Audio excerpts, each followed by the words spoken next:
Assalamualaikum warahmatullahi wabarakatuh. Alhamdulillahi rabbil alamin. Wassalatu wassalamu ala asrafil mursalin Muhammadin wa ala alihi wa sahbihi ajma'in. Amma ba'du. Qala Allah ta'ala bi kitabihil karim. A'udzu billahi minasy syaithanir rajim. Tatajafa junubuhum anil madaji yad'una rabbahum khawfan wa tama'a wa mimma razaqnahum yunfiqun. Shadaqallahul azim.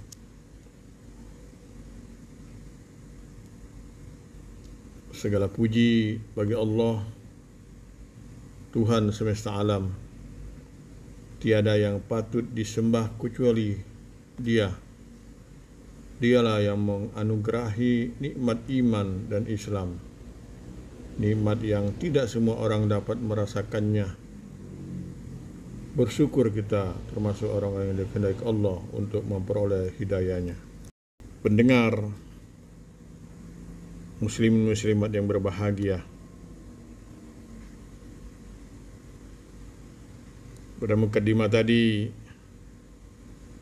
saya membacakan surat As-Sajdah ayat 16 yang artinya lambung mereka jauh dari tempat tidurnya dan mereka selalu berdoa kepada Rabb-nya dengan penuh rasa takut dan harap, serta mereka menafkahkan apa-apa rezeki yang kami berikan. Pendengar yang berbahagia, ayat ini menjelaskan salah satu karakter dan sikap seorang mukmin dalam beribadah kepada Allah, yaitu sikap antara khauf dan raja atau harapan dan kekhawatiran. Khauf artinya kekhawatiran terhadap apa yang telah dikerjakan selama ini, apakah kelak amal ibadahnya diterima oleh Allah atau tidak, apakah selama ini telah mampu memenuhi kewajiban kepada Allah sebagai seorang hamba, walaupun ia telah berusaha semaksimal mungkin tanpa ada klaim sedikit pun bahwa selama ini ia telah memenuhi segala hak Allah, baik dalam ibadah maupun doa.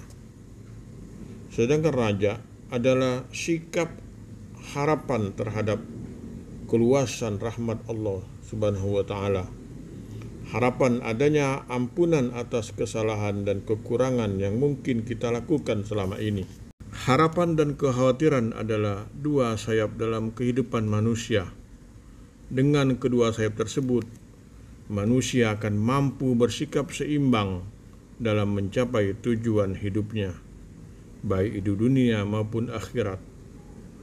Harapan berbeda dengan angan-angan. Harapan ada di dunia realita, sedangkan angan-angan hanya ada pada pikir dan lamunan. Harapan muncul dalam sebuah usaha yang penuh dengan kerja keras. Harapan itu seperti anak yang menunggu sebuah hasil ujian. Sebelum ujian ia telah memaksimalkan usahanya, baik dengan belajar maupun doa. Semua itu ia lakukan dengan harapan ia dapat lulus. Begitu pula sikap kekhawatiran tidak akan hadir jika tidak merasa betul-betul di hadapannya ada sesuatu yang mengancamnya. Dengan raja, orang akan terdorong untuk selalu semangat dalam berbuat dan berkarya. Sedangkan dengan khauf, orang akan terhindar dari kesombongan atau tertipu dengan dirinya sendiri. Ibnu Abi Mulkiyah berkata, semasa hidup aku telah bertemu 30 sahabat Nabi. Semuanya takut terhadap nifak. Tidak seorang pun di antara mereka yang berkata, sesungguhnya aku berada pada tingkat keimanan Jibril atau Mikail. Kemudian Hasan al-Basri berkata, tidak takut kepada Allah kecuali orang yang beriman, dan tidak merasa aman kecuali orang yang munafik. Pendengar yang berbahagia, senapas dengan ayat yang telah kita dengar, saya bacakan tadi, dalam surat Al-A'raf ayat 56.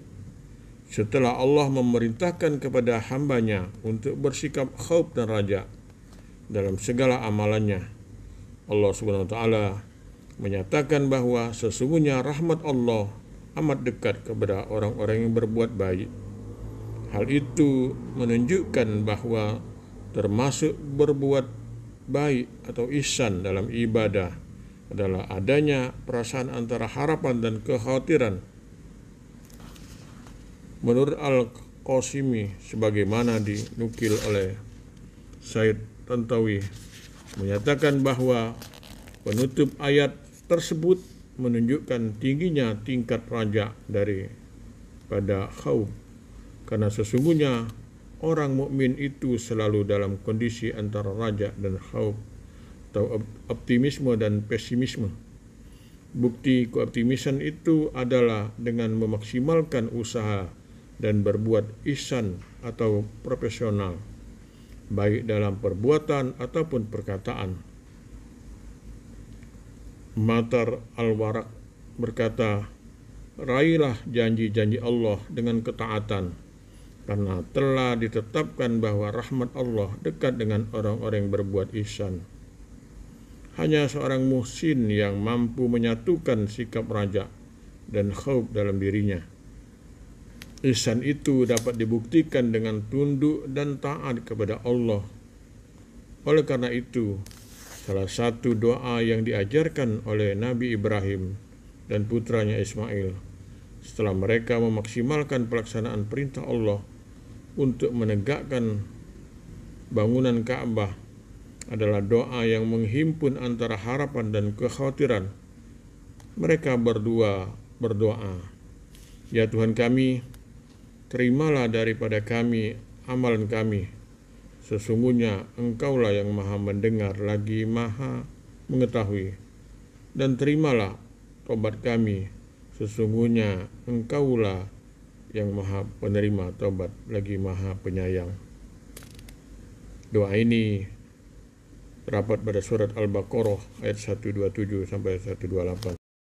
Pemirsa dan pendengar yang berbahagia, demikian sifat para salafus soleh dalam segala amal ibadahnya. Walaupun mereka dikenal dengan ketinggian iman dan kegigihan beribadah, mereka tetap berada dalam posisi antara raja dan khauf.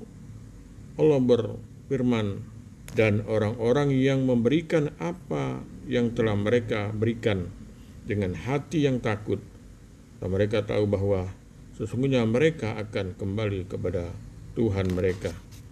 Al-Mu'minun ayat 60. Pemirsa pendengar yang berbahagia, ini saja yang dapat saya sampaikan pada kesempatan ini.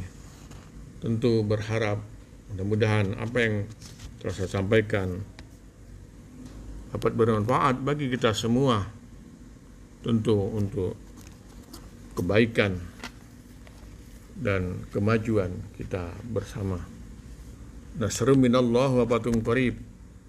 Wassalamualaikum warahmatullahi wabarakatuh.